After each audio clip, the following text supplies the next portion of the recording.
Hello, I am Steve, and this is my rock and metal life. Probably could have did better, probably should have did better, but this is what I did.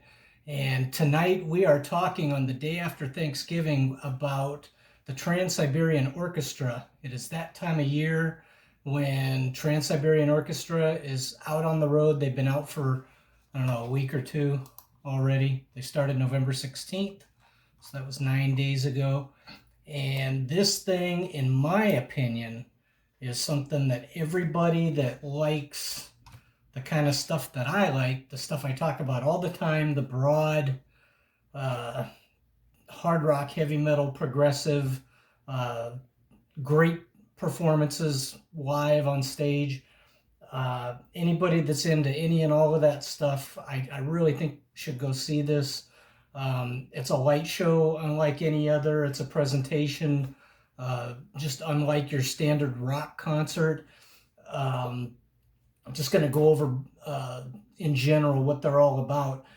This is a band that actually I've seen probably 5 or 6 times now, and they came up from Savatage, the band.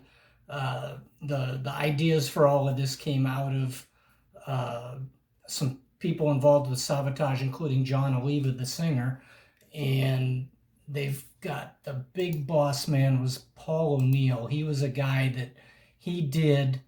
Uh, he was a touring musician. He played guitar with like Jesus Christ Superstar and some other shows, and he got into the production side of it and started working with numerous bands, but Savatage was one of them.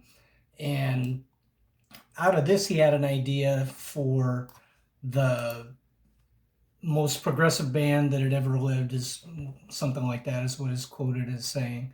The whole idea was to create a progressive rock band that would push the boundaries further than any group before.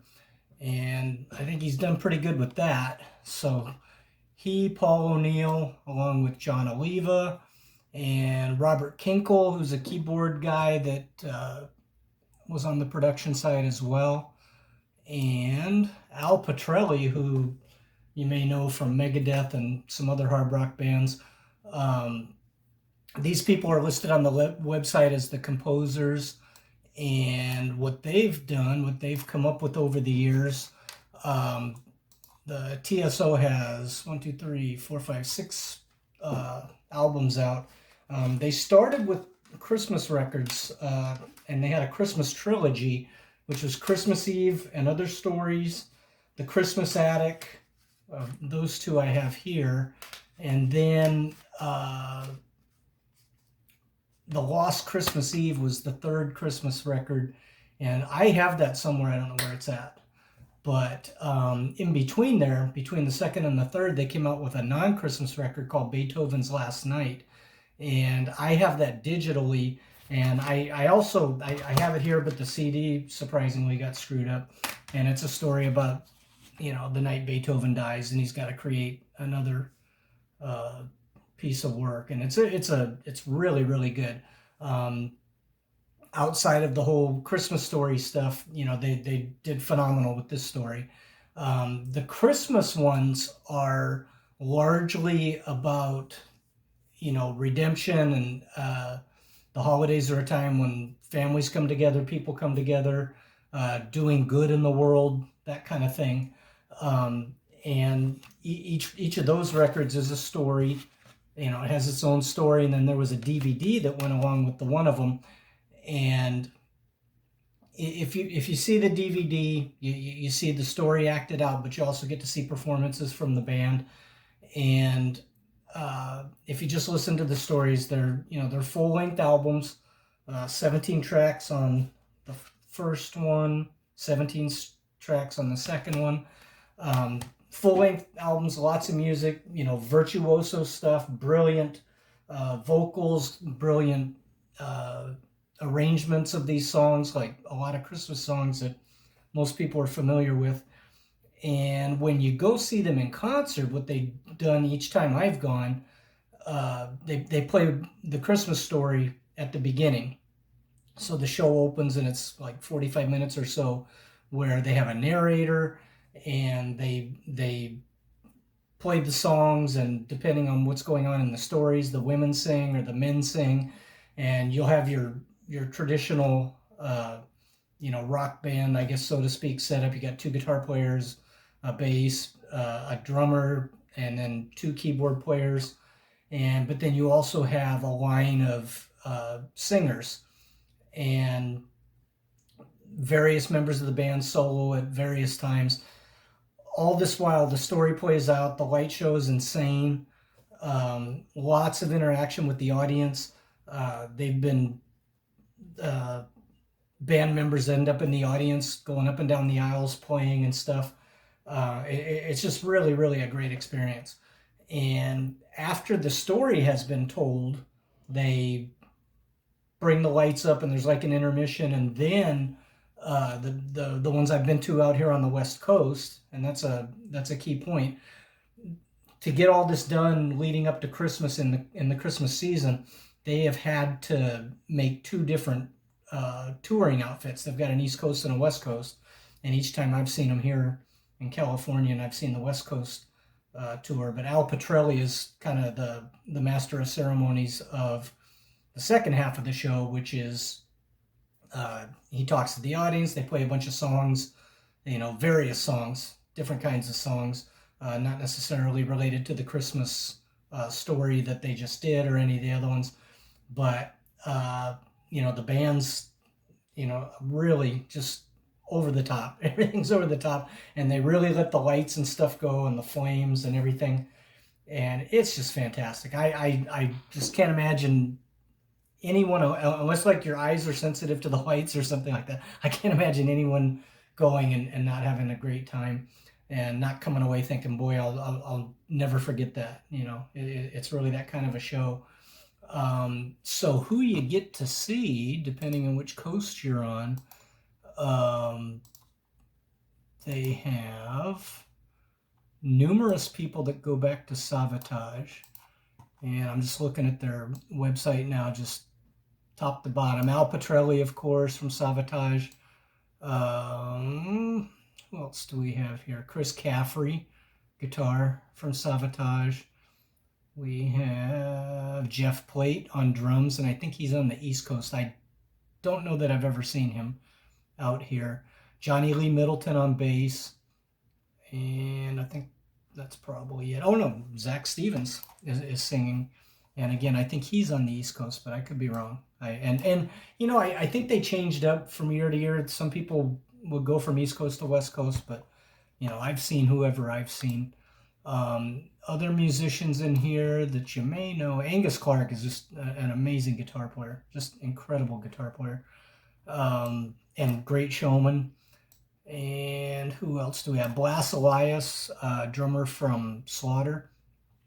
And we also have a young lady named Gabby Ray that I'm familiar with her because she went to the first couple of Dio memorials down in LA that they would have on the anniversary of his death. And she sang, God, I want to say she sang Last in Line or something like that. She was at a couple of those. And I think the first one we saw was indoors, and I think she only did one or two songs. And then the latest one that we went to a few years ago, I think she had a full set. I don't quite remember, but she's got an amazing voice, absolutely phenomenal voice. Her name's Gabby Ray. And Jeff Scott Soto, who was with Yngwie Malmsteen and was in Journey briefly. Joe Hoekstra also is in here. Great guitar player. So, the names that you may not be familiar with, and even that I'm not familiar with, I assure you, they're going to be top level musicians and really great showmen, and it's a pretty elite group of players that they always have every year. On strings, they got a violin player. I remember one year it was Mark Wood, was the violin player we had out here. But what we've done historically, and I don't know if this has changed since COVID, because I haven't seen them in a few years, but what used to happen was there was a meet and greet afterwards. And when you went to the meet and greet, it was just after the show, you go back to wherever the area was, and there's just a line of tables because there's all these people. There's like probably 30 people sitting there. And I always bought the tour books, of which I think this is 2006. And they always had nice pictures of them in here that you could get them to sign. So, just about all of these are autographed. I think maybe it is all of them. And they would give away an insane amount of guitar picks, which I'm going to get to in just a second. I got a whole table of them here because I went and saw them year after year, and I went to the meet and greets. But if you were to buy the tour program, it's just got crazy artwork and the pictures of the show. All throughout here, you got pictures in the background or just stuff like this that just show you just exactly what you're in for the evening. So this, I always bought it to get the autographs. So this is 2006. This is 2007. Pretty much the same deal. 2008 and 2009. And all of these, I got them all signed inside, just went right down the line with everybody, and they're happy to talk to you. And I don't know if they're doing that this year, and I don't know if they've done that since COVID. But I have laid out in front of me here, I've got something like 25 picks that over the 5 or 6 shows that I went to. And I've got like 4 picks from Al Petrelli, from different shows. I don't know if you can see that. That's his signature pick with the Trans-Siberian Orchestra logo. And then there's just, I got the keyboard player was handing out picks. I got a bunch of his. I got 4 of Angus Clark. Chris Caffrey, I got a couple of his.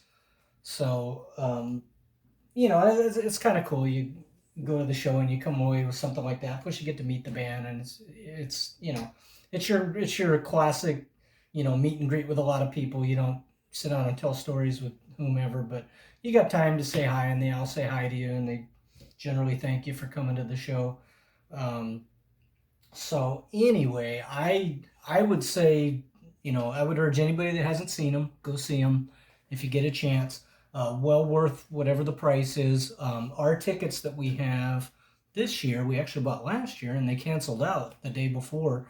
And I was given the option, I could either go up to Sacramento, which is like a couple hours away, like the following night, and my tickets would be good there, but kind of doubted that, my like 5th row tickets were gonna work out good up there, or we could use them for this year. So that's what we're doing. So we missed them last year, seen them again this year. And again, they've got the Christmas records, and then they've also got the Beethoven's Last Night was a pretty good story. They also came out with Night Castle, which I got my Night Castle shirt back there. That was another, a story not related to Christmas, but it was, it's right in line with what they come up with. And then there was Letters from the Labyrinth, came out in 2015. So, there's plenty of music if you want to listen to it, it's very enjoyable. Good stuff, solid top level production, all that. If you get a chance to go see them, I say don't miss it, because this is one of those shows that, not too many bands are out there doing something like this. And even the great light shows like Kiss and some of the other ones that I've seen, not like this, nothing like this. They pride themselves on having just a totally over-the-top presentation, and it's synchronized with the music, and the flames are, even if you're a long way back, you can feel the heat coming off of them, that kind of thing. They brought this around here, let's see, 06 was the first year I went, but they'd been out since the late 90s, and they came around in a smaller venue, and I've often wondered what that looked like. They came to like a 2,000 seat theater in town here, and the first couple times, and I wasn't familiar with them. Uh, I didn't really know what was going on at that point, and then over the years, I heard enough to where I finally decided, I got to go see this thing. And by that time, it was in the big arena, and I think that's all they do now is just, when you walk in and you see the stage setup, it's bonkers. It's just bonkers. But yeah, you get the lights, you get the music, you get the band members, come through the crowd. Uh, it snows on you at some point. Um, just good stuff, good times. I highly recommend it this holiday season.